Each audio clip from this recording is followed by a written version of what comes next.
1300분의 계작두 여러분들 안녕하십니까? 나만 알고 싶은 토크 맛집 포청천입니다.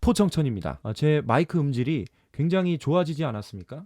제가 30만원짜리 마이크를 사놓고 세팅을 정말 그지 발사계 같이 해가지고 무슨 이어폰 마이크보다 음질이 안 좋다, 이런 식의 어떤 얘기들을 들어와서 속이 굉장히 상했습니다. 30만원이란 큰돈 하수구에 갖다 박은 게 아닌가, 너무 속상했는데 드디어 저에게 맞는 세팅을 찾았습니다. 여러분들 이제 저의 어떤 꿀보이스 명륜 진사갈비 마냥 무한으로 즐겨주시면 감사하겠습니다. 오늘 말씀드릴 이야기의 주제, 바로 이 상황이 오면 면접 100% 합격한다입니다. 제가 이제 말씀드릴 이 상황은요, 여러분들이 면접장에 가셔서 겪으실 수도 있고 겪지 않으실 수도 있습니다. 하지만 이 영상을 보시고 여러분들이 대처법까지 완벽하게 숙지하신 뒤에 만약에 면접장에 가셨는데 이 상황에 왔다, 이 상황이 나한테 왔다, 그러면은 뭐야? 아직 하늘이 나를 버리지 않았구나 라고 생각하시면서 그 회사에 테크토닉을 쓰면서 출근을 하는 그런 상상을 바로 해제끼시면 될 것 같습니다. 그러면 바로 그 상황이 뭔지 말씀드리겠습니다.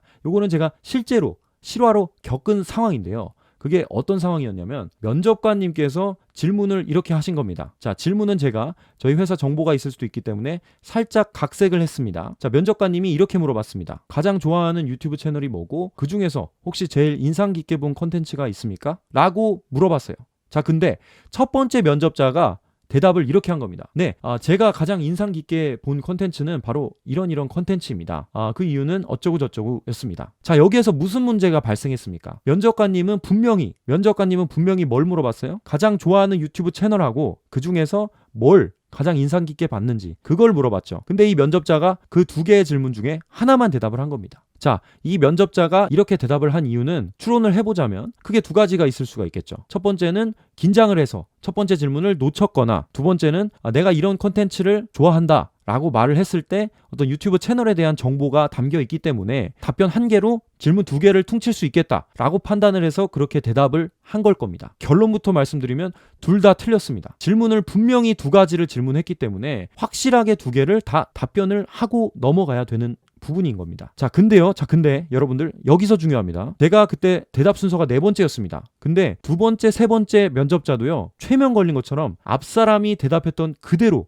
제가 좋아하는 컨텐츠는요 어떤 컨텐츠입니다, 이렇게 대답을 하는 거예요. 자, 사람의 심리라는 게 맨 앞 사람이 했던 어떤 템플릿들을 그냥 쫓아가는 경우가 굉장히 많습니다. 순간적으로 그게 안전한 길이라고 판단을 하기 때문에 그렇습니다. 두 번째, 세 번째 질문자도 어떤 채널을 좋아하는지에 대해서는 언급하지 않고 제 차례가 왔습니다. 제가 그때 어떻게 대답을 했냐면, 네, 제가 가장 좋아하는 유튜브 채널은 토크왕 포청천 채널입니다. 20대, 30대들의 고민거리를 재미있게 토크로서 풀어내는 채널이기 때문입니다. 그 중에서 제가 가장 인상 깊게 봤던 콘텐츠는 중소기업 썰이었습니다. 이런 식으로 대답을 했습니다. 자, 나는 그냥 묻는 말에 대답만 했을 뿐인데 앞에 3명의 지원자와 엄청난 차별화가 생겼습니다. 면접관님의 입장에서 어때요?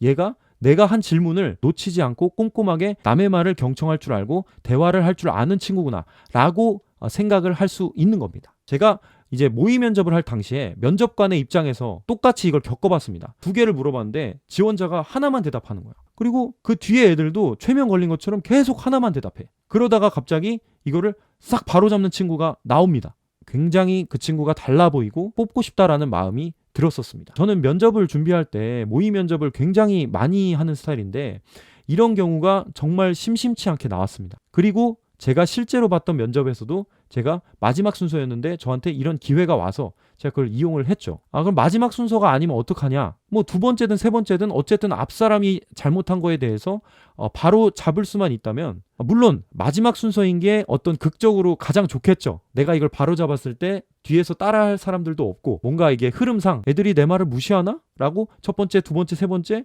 다 답변을 안 했는데 마지막 지원자가 그걸 하는 게 사실 극적으로는 효과가 제일 좋겠죠. 하지만 여러분들이 첫 바다만 아니라면, 두 번째든 세 번째든 답변 순서가 첫 바다만 아니라면 사용하실 수 있는 면접 팁입니다. 그리고 또 여기에 유사한 상황이 하나가 더 있습니다. 지원자들이 단체로 최면에 걸린 듯이 핀트에 어긋나는 답변을 하는 경우가 있어요. 자, 예를 들어드리겠습니다. 자, 면접관분이 이렇게 물어봤다고 가정을 해보세요. 우리 지원자님은 열정이 식었을 때 그걸 극복한 적이 있는지, 극복을 했다면 어떻게 극복했는지 좀 말씀해 주세요 라고 질문을 했다고 가정해 봅시다. 첫 번째 지원자가 분명히 열정이 식었을 때 그걸 어떻게 해결했냐고 물었는데 첫 번째 지원자가 이렇게 대답하는 겁니다. 네, 저는 어떤 프로젝트를 진행하다가 이런 갈등이 있어서 굉장히 힘들었습니다. 하지만 저는 이런 식의 해결책을 통하여 이걸 극복을 해냈습니다. 그리고 이런 점을 깨달았습니다. 이렇게 대답을 했다고 쳐보세요. 이게 겉보기에는 별로 이상해 보이지가 않는데 자세히 파고 들어가면 뭐야? 면접관이 분명히 이렇게 물어봤어요. 열정이 식었을 때 그걸 어떻게 극복했는지 그걸 물어봤는데 갑자기 이 지원자가 뭘 얘기한 겁니까? 나는 어떤 것 때문에 힘들었는데 이걸 어떻게 극복했다라고 대답을 한 겁니다. 그냥 긴장하고 듣지 않으면 핀트가 어긋났다는 거를 파악하지 못하기 때문에 두 번째, 세 번째 지원자도 또 어떻게 대답해요? 또 최면에 걸린 듯이 네, 저도 대학교 2학년 때 학생회를 하면서 어떤 갈등 때문에 굉장히 힘들었던 적이 있습니다. 하지만 이런 거를 이렇게 극복을 해서 이런 역량을 체득할 수가 있었습니다. 이 역량을 바탕으로 제가 이 회사에서 어떻게 하겠습니다. 이런 식으로 최면 걸린 것처럼 앞사람이 했던 그 핀트 나간 답변을 그대로 받아서 하는 경우들이 있어요. 이거를 내가 여기서 바로 잡는 겁니다. 네, 대학교 3학년 때 공모전을 준비하던 당시 번아웃이 와서 열정이 식었던 때가 있었습니다. 당시 저는 여러 가지 일을 동시에 준비하다 보니 상대적으로 제가 덜 중요하다고 생각했던 일에 대해서 열정이 식어가는 제 모습을 확인할 수가 있었습니다. 하지만 어떤 계기를 통해서 이걸 극복을 할 수가 있었고 이 이후부터는 제가 중요하지 않은 일이라 할지라도 항상 최선을 다해서 일을 하는 습관을 기를 수 있었습니다. 이를 바탕으로 이 회사에서 어떻게 하겠습니다. 이렇게 답변을 했다고 쳐보세요. 자, 겉으로 보기에는 문제가 없어 보이지만 나만 온전하게 핀트에 맞는 답변을 한 겁니다. 그리고 가장 중요한 건 뭐야? 앞 사람들의 틀린 거에 넘어가지 않았다는 거. 생각 없이 앉아있으면서 앞 사람들의 어떤 핀트 나간 거를 내가 쫓아가지 않았다는 거. 이걸 어필할 수 있는 아주 좋은 기회입니다. 어떤 핀트가 나간 답변을 하거나 두 가지를 물어봤는데 한 가지만 대답하거나 이런 상황들이요. 정말로 심심치 않게 발생하니까요. 혹시나 실전 면접에서 이런 상황이 발생했다. 그러면요. 제가 말씀드린 대로 그거를 확실하게 바로 잡으시면서 여러분들의 가치를 올리고 자연스럽게 면접장에서 돋보이시는 지원자가 되시길 바라겠습니다. 제가 준비한 영상은 여기까지고요. 제 이번 영상이 유익했다 생각하시면 좋아요 버튼을 눌러주시고 제 다음 영상이 기대되신다.